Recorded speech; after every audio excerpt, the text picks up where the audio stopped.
الحمد لله الذي هدانا لهذا وما كنا لنهتدي لولا أن هدانا الله وأشهد أن لا إله إلا الله وحده لا شريك له وأشهد أن سيدنا ومولانا محمدا عبده ورسوله أما بعد فأعوذ بالله من الشيطان الرجيم بسم الله الرحمن الرحيم يا أيها الذين آمنوا إن تنصروا الله ينصركم ويثبت أقدامكم وقال تعالى في موضع آخر إن ولي الله الذي نزل الكتاب وهو يتولى الصالحين صدق الله العظيم تو نہ مٹ جائے گا ایران کے مٹ جانے سے، تو نہ مٹ جائے گا ایران کے مٹ جانے سے،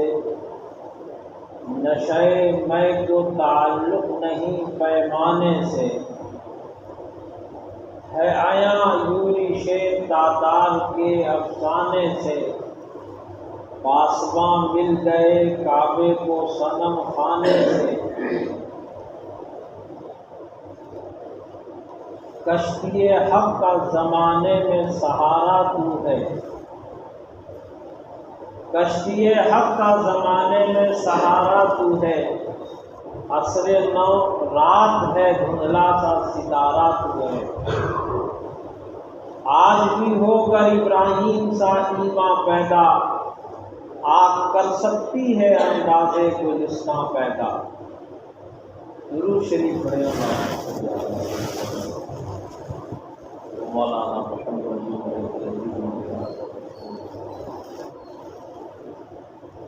میرے بھائیوں اور بزرگوں، میرے عزیز ساتھیوں، اس وقت جو ملک کے حالات ہیں یہ تمام لوگوں کے سامنے ہے کہ کیا کچھ ہو رہا ہے۔ ہم مسلمان ہیں اور ہمارا ایمان یہ ہے کہ کائنات میں جو کچھ تبدیلیاں آتی ہیں، کائنات میں جو کچھ ہو رہا ہے، جو کچھ ہوگا، ان تمام چیزوں کے پیچھے رب العالمین کی حکمتیں ہوا کرتی ہیں، اور اللہ تبارک و تعالی دنیا میں کچھ لوگوں کو چھوٹ دیتے ہیں، ڈھیل دے دیتے ہیں، اس لیے کہ دنیا دائمی جگہ نہیں ہے، دنیا ہمیشہ رہنے کی جگہ نہیں ہے، اور ہر ایک چیز کا فیصلہ دنیا ہی میں نہیں ہونا ہے۔ تیری عدالت میں رہے اس لیے خاموش ہم، فیصلہ ہر ظلم کا ہوگا خدا کے سامنے۔ ایک دن اللہ کی عدالت قائم ہوگی اور وہاں تمام چیزوں کا فیصلہ ہونا ہے۔ دنیا میں یہ جو حالات آتے ہیں یہ ہمارے لیے، آپ کے لیے، اہل ایمان کے لیے ایک امتحان ہے، ایک آزمائش ہے۔ پھر بھی ہم بحیثیت انسان کے حالات سے متاثر ہوتے ہیں اور حالات کو دیکھ کر کے گھبراتے ہیں۔ یقینی بات ہے کہ انسان کی فطرت میں یہ چیزیں ودیعت کی گئی ہیں، یہ فطری شے ہے کہ حالات جب آنکھوں کے سامنے ہو تو انسان گھبراتا ہے، انسان خوف کھاتا ہے۔ اب آگے کیا ہوگا؟ میرے بھائیوں اور بزرگوں، اللہ تبارک و تعالی نے تاریخ میں ایسے واقعات کو بیان فرمایا اور ایسے لوگ ہوئے ہیں ہمارے جو اکابرین ہیں اور اللہ والے ہیں، انبیاء علیہ السلام کی پوری جماعت ہے، حضرات صحابہ کرام رضوان اللہ تعالی علیہم اجمعین کی پوری جماعت ہے، یہ تمام لوگ امتحانات سے گزرے لیکن وہ امتحان میں کامیاب ہو گئے۔ اللہ تبارک و تعالی نے دنیا میں ان کی مدد فرمائی اور اللہ تبارک و تعالی ان کو فرشتوں کے ذریعے سے امداد فرمائی ہے اللہ نے، اور انہوں نے دیکھا کہ کھلی آنکھوں سے اللہ کی مدد آتے ہوئے، اللہ کی امداد آتے ہوئے آج ہم جو کچھ حالات دیکھ رہے ہیں، ایسے وقت میں ہم پریشان ہیں اور ہمیں گھبراہٹ محسوس ہو رہی ہے، اور کیا ہوگا اس کے بارے میں ہم سوچ کر کے پریشان ہوتے ہیں۔ یقینی طور پر ہمیں پریشان ہونے کی بھی ضرورت ہے، لیکن بھائیوں ہمیں ان حالات سے سبق حاصل کرنا ہے، ان واقعات سے سبق حاصل کرنا ہے جو ماضی میں گزر گئے۔ آخر کون سے عوامل تھے، کیسے حالات تھے کہ وہ لوگ کمزور ہونے کے باوجود وہ حالات سے مقابلہ کر کے اور جیت گئے، فتح یاب ہو گئے۔ اقبال کہتا ہے کہ آج بھی ہو کر ابراہیم سا ایما پیدا، آگ کر سکتی ہے انداز گلستہ پیدا۔ آج خدا کی طاقت تو وہی ہے جو ابراہیم علیہ السلام کے زمانے میں تھی۔ اللہ تبارک و تعالیٰ نے جو ابراہیم علیہ السلام کے لیے اس آتش نمرود کو سرد کر کے اس کے لیے اللہ نے گلزار بنا دیا، آج بھی اللہ کی طاقت وہ ہے، آج بھی وہی خدا ہے، آج وہی رب ہے اور اس کی طاقت وہی ہے۔ اس کی طاقت تو پرانی نہیں ہوئی، ہاں آج ضرورت ہے کہ کوئی ایسا ابراہیم علیہ السلام کی اولاد آج بھی سرد ہو سکتی ہے آتش نمرود، آج بھی پہلے کوئی ابن ابراہیم نار تک پہنچے، کوئی ایسا آدمی تو ہو، ایسا جذبہ ہمارے اندر پیدا تو ہو کہ ہم آتش نمرود میں کودنے کے لیے تیار ہو جائیں اور ہمارے اندر وہ ایمان پیدا ہو جائے تو اللہ کی امداد، اللہ کی مدد، اللہ تبارک و تعالیٰ کی نصرت آج بھی ہمیں حاصل ہو سکتی ہے۔ خداوند قدوس نے دنیا کے اندر یہ دکھایا کہ اللہ تبارک و تعالیٰ جس دین کا نازل کرنے والا ہے، جو دین اللہ نے ہمیں اور آپ کو دیا ہے، یہ دین کوئی معمولی دین تو نہیں ہے۔ اس دین کے جو قانون ہے، اس دین کے جو دفعات ہیں، یہ تمام کے تمام آسمان سے بن کر کے آئے ہیں، اور خدا تعالیٰ نے کہا کہ ہم نے اس دین کو نازل فرمایا ہے، اس کی حفاظت ہم کرنے والے ہیں۔ خدا تعالیٰ اس کی حفاظت کرنے والا ہے، لیکن ہم اس دین پر کاربند ہو جائیں۔ جب دین کی حفاظت ہوگی اور دین محفوظ رہے گا تو یقینی طور پر دین کے ماننے والے، دین کی حفاظت ان کے ماننے والوں کے ساتھ ساتھ اللہ تبارک و تعالیٰ دین کے ساتھ ان کے ماننے والوں کی بھی حفاظت کرے گا۔ خدا تعالیٰ اپنی مسجدوں کی حفاظت کرتا ہے۔ اس دور میں آپ تاریخ کے ذرا دور میں جائیے کہ جناب رسول اللہ صلی اللہ علیہ وسلم کی پیدائش سے 40-50 روز پہلے مکے میں یہ واقعہ پیش آتا ہے۔ ایک آدمی ہے جو یمن کا گورنر ہے، وہ یہ چاہتا ہے کہ لوگ بیت اللہ کی طرف جاتے ہیں، وہ بیت اللہ جس کی تعمیر حضرت ابراہیم علیہ السلام نے کی تھی، اور آج سے تقریباً 4500 سال پہلے حضرت ابراہیم علیہ السلام پیدا ہوئے۔ وہ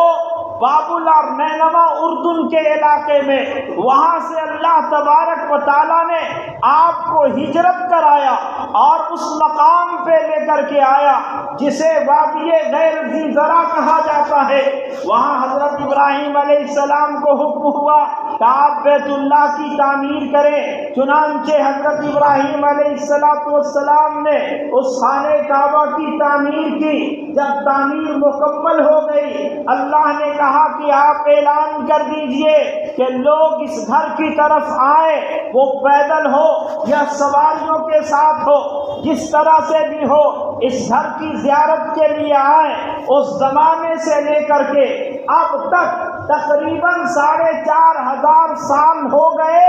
بیت اللہ کا طواف کبھی نہیں رکا۔ ہاں، ایک وقت ایسا آیا 3 دنوں تک بیت اللہ میں حج نہیں ہوا، طواف نہیں ہوا، عمرہ نہیں ہوا۔ یہ یزید کا دور تھا کہ جس دور میں یزیدی لشکر نے، یزیدیوں نے بیت اللہ پر حملہ کیا اور بیت اللہ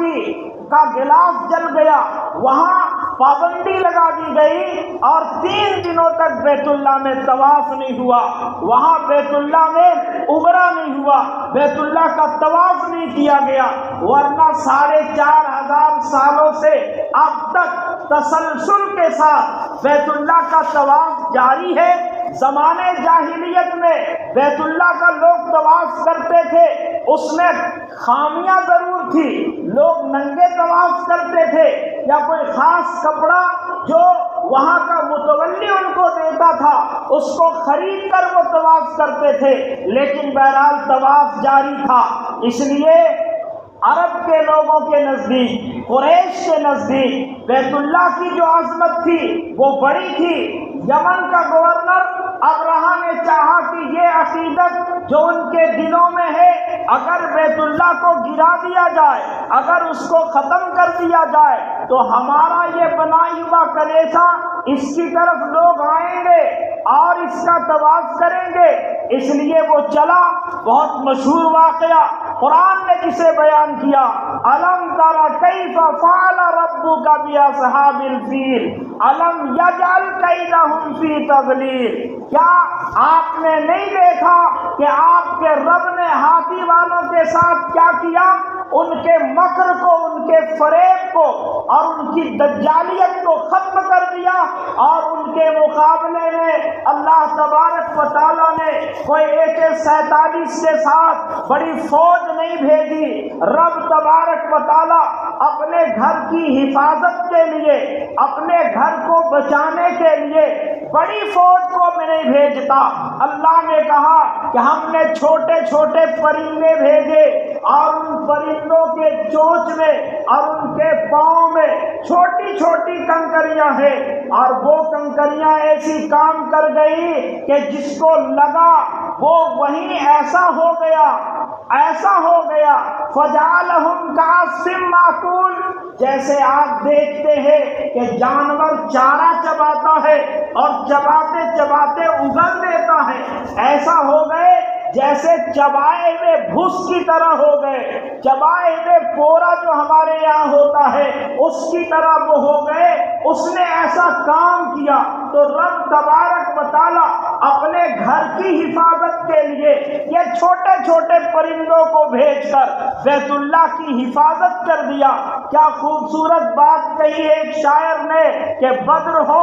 احد ہو یا جنگ خیبر ہار جاتے ہیں، بدر ہو، احد ہو یا ہو جنگ خیبر ہار جاتے ہیں، جو اکثریت میں ہوتے ہیں وہ اکثر ہار جاتے ہیں۔ بھروسہ دل میں ہو حضرت عبد المطلب جیسا، بھروسہ دل میں ہو حضرت عبد المطلب جیسا، تو پھر ابابیلوں سے ہاتھی کے لشکر ہار جاتے ہیں۔ آج جو سب سے بڑی کمزوری ہو گئی، آج ہمارے دلوں کے اندر اللہ تبارک و تعالیٰ کا توکل موجود نہیں ہے، اللہ پر بھروسہ نہیں ہے، اللہ تبارک و تعالیٰ کا تقویٰ نہیں ہے۔ ہماری زندگی سے صالحیت اور نورانیت اور عمل نکل گیا، جس کی وجہ سے ہم کھوکھلے ہو گئے، ہم کمزور ہو گئے۔ آج باطل طاقتیں اور باطل قوتیں ہم پر دندنا رہی ہیں، اور کئی دیکھیے کہ ہمارے ملک میں جو حالات پیدا ہو رہے ہیں، مسجدوں کی کھدائی اور تاریخی عمارتوں کی کھدائی ہو رہی ہے،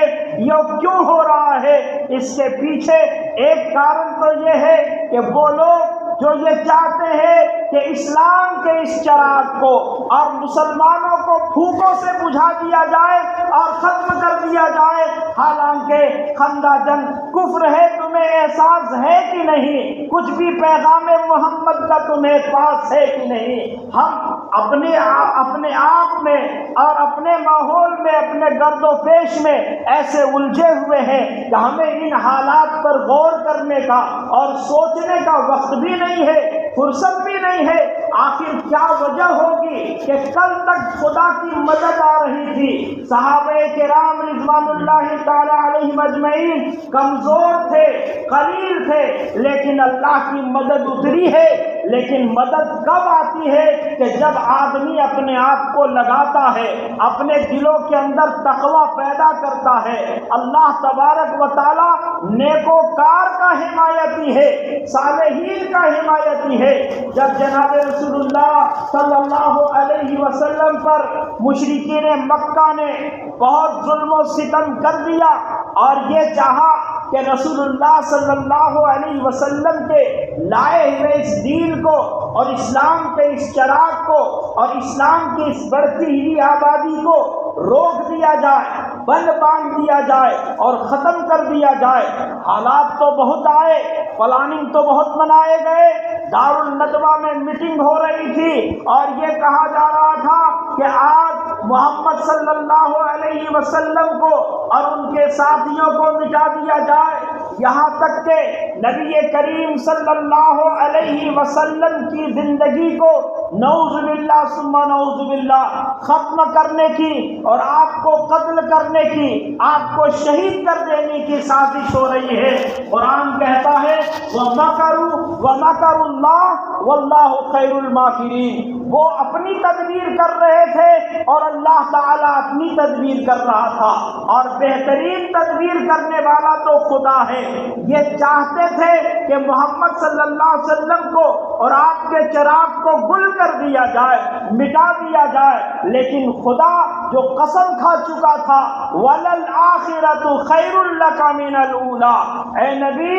آپ کا ہر آنے والا دن گزرے ہوئے دن سے بہتر ہوگا۔ چنانچہ جناب رسول اللہ صلی اللہ علیہ وسلم نے، صحابہ کرام نے ان مشرکین سے، آپ نے اپنے دشمنوں سے، دین کے دشمنوں سے اور خدا کے دشمنوں سے یہ کہا، اے لوگو تم یہ چاہتے ہو کہ ہمیں مٹا دو گے، خدا کے اس دین کو ختم کر دو گے، مٹا دو گے، تمہیں پتہ نہیں ہے کہ اللہ تبارک و تعالی ان ولی اللہ الذی، اللہ رب العزت ہمارا حامی ہے، ہمارا مددگار ہے، ہمارا ولی ہے، ہمارا دوست ہے۔ وہ خدا کون ہے؟ نزل الکتاب، جس نے کتاب نازل کی۔ علماء نے لکھا کہ یہاں اللہ کے نبی صلی اللہ علیہ وسلم سے اور ایمان والوں سے یہ کیوں کہلایا گیا کہ کتاب نازل کی؟ وہ اللہ ہے، وہ تو قدرت والا ہے جس نے زمین و آسمان کو پیدا کیا،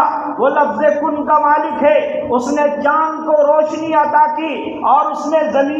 زمین میں یہ فرش زمین کی شکل میں بچھا دیا، وہ خدا ستاروں کا بنانے والا ہے۔ تو مفسرین یہ نقطہ بیان کرتے ہیں کہ یہ تمام کی تمام چیزیں، یہ زمین آسمان، چاند، سورج، ستارے، یہ تمام چیزیں فانی ہے۔ کل من علیہا فان، یہ ہر شے فان ہے، یہ فانی ہے، یہ مل جانے والی ہے۔ لیکن اللہ کی کتاب، اللہ تبارک و تعالیٰ نے جو کتاب نازل کی ہے یعنی قرآن مقدس، یہ قرآن فانی نہیں ہے، یہ قرآن اللہ رب العزت کا کلام ہے، خدا کی ذات سے نکلا ہوا کلام ہے۔ اس لیے اللہ نے کہا کہ یہ وہ کتاب کا نازل کرنے والا ہے اور وہی رب ہے جو صالحین کا حمایتی ہے، نیکوکار کا حمایتی ہے، جو صالح عمل کرنے والے ہیں، تقوی والے ہیں، ان کا حمایتی ہے۔ اس لیے آج کے دور میں جب یہ حالات آ رہے ہیں، ان حالات میں ہمیں ضرورت ہے کہ ہم اللہ کی مدد طلب کریں۔ خدا تبارک و تعالیٰ کی نصرت کے ذریعے، رب تبارک و تعالیٰ کی مدد کے بغیر کوئی انسان کسی طرح کا کوئی معاملہ ہو وہ حل نہیں ہو سکتا۔ اللہ تبارک و تعالیٰ کی جب نصرت ہوگی، خدا کی مدد ہوگی تو دنیا کے حالات تبدیل ہوں گے، اور اس مدد کو اتارنے کے لیے، اس مدد کو بلانے کے لیے وہ خدا کی مدد آئے، اس کے لیے وہ صفات، جو صفات صحابہ کرام کے تھے، جو صفات اللہ والوں کے تھے، جو اللہ کے دوستوں کے صفات تھے، یہ صفات اپنی زندگی میں پیدا کرنی ہوگی۔ تو فضائے بدر پیدا کر، فرشتے تیری نصرت کو اتر سکتے ہیں گردوں سے، قطار اندر قطار اب بھی، آج بھی فرشتے اتر جائیں گے،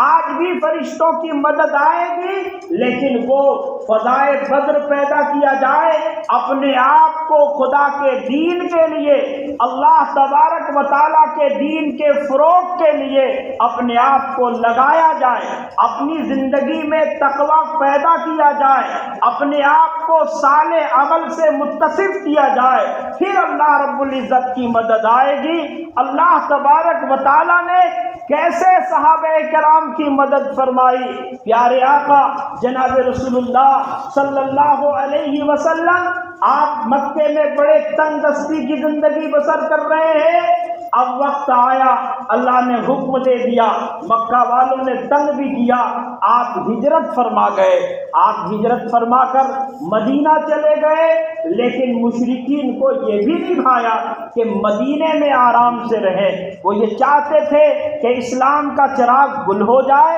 محمد صلی اللہ علیہ وسلم کہیں امن شانتی کے ساتھ نہ رہے، اسی لیے آپ پر جنگ تھوپ دی گئی، اور آپ کی ہجرت کے دوسرے سال ہی رمضان کا مہینہ 17 رمضان المبارک کو آپ صلی اللہ علیہ وسلم اور مشرکین مکہ کے درمیان وہ عظیم الشان جنگ، جسے جنگ بدر کہا جاتا ہے، اسلام کی پہلی جنگ وہی ہے، اس بدر کے میدان میں رسول اللہ صلی اللہ علیہ وسلم صحابہ کرام کو لے کر کے گئے۔ یہ صحابہ کرام کتنے تھے؟ مشہور روایت ہے کہ آپ 313 لوگوں کو لے کر گئے، اور کافروں کی طرف سے ہزاروں کی تعداد میں لوگ ہیں، عورتیں بھی ان کے ساتھ تھی جو ناچ رہی تھی، گا رہی تھی، اور ان کا منوبل بڑھا رہی تھی، ان کے جذبات کو برانگیختہ کر رہی تھی، ان کو بڑھا رہی تھی، جوش دلا رہی تھی، اور ان کے پاس ساز و سامان بھی ہے، اس وقت کا جو جنگی سامان ہے وہ تمام تر موجود ہے، اور صحابہ کرام تو نہتے تھے، بہت کم لوگوں کے پاس تلواریں بھی تھیں، اور بہت کم لوگوں کے پاس سواریاں تھیں۔ کتابوں میں لکھا ہے کہ جب مدینے سے چلے یہ حضرات تو ایک ایک اونٹ پر، ایک ایک سواری پر 3 لوگوں کو باری باری سواری ہونا تھا، یہاں تک کہ آپ کے ہمارے کائنات کے امام حضرت محمد الرسول اللہ صلی اللہ علیہ وسلم بھی انہی لوگوں میں شامل تھے کہ 3 لوگوں کے ساتھ آپ کا بھی نمبر آیا۔ چنانچہ یہ لوگ جب بدر میں گئے تو حضور علیہ السلام نے دعا مانگی، اللہ تعالیٰ سے مدد طلب کی، اور اللہ کے نبی نے فرمایا کہ پروردگار، یہ 313 کمزور اور نہتے جو پونجی ہمارے پاس تھی، جو اثاثہ ہمارے پاس تھا، یہ لے کر کے میں نے تیرے راستے پہ ان کو کھڑا کر دیا، اے خدا اگر آج یہ مٹ گئے اور آج یہ قتل کر دیے گئے، آج یہ ختم ہو گئے، تو اس دھرتی پر تیرا نام لینے والا کوئی نہ ہوگا۔ حق پرستوں کی اگر تو نے دل جوئی نہیں، تانا دیں گے بت کے مسلم کا خدا کوئی نہیں۔ اللہ تبارک و تعالیٰ نے اپنے حبیب کی یہ پکار سنی، اور اللہ نے اعلان کیا، وَلَقَدْ نَصَرَكُمُ اللَّهُ بِبَدْرٍ وَأَنْتُمْ أَذِلَّةٌ۔ آپ اس وقت کو یاد کیجئے کہ آپ کے رب نے بدر میں آپ کی مدد فرمائی جب آپ کمزور تھے، تو یہ اندازہ ہوتا ہے کہ اللہ تبارک و تعالیٰ کی مدد اور اللہ کی نصرت صالحین کے ساتھ ہے۔ اللہ نے فیصلہ کیا، ایمان والو تم اللہ کے دین کی مدد کرو، اللہ تمہاری مدد کرے گا،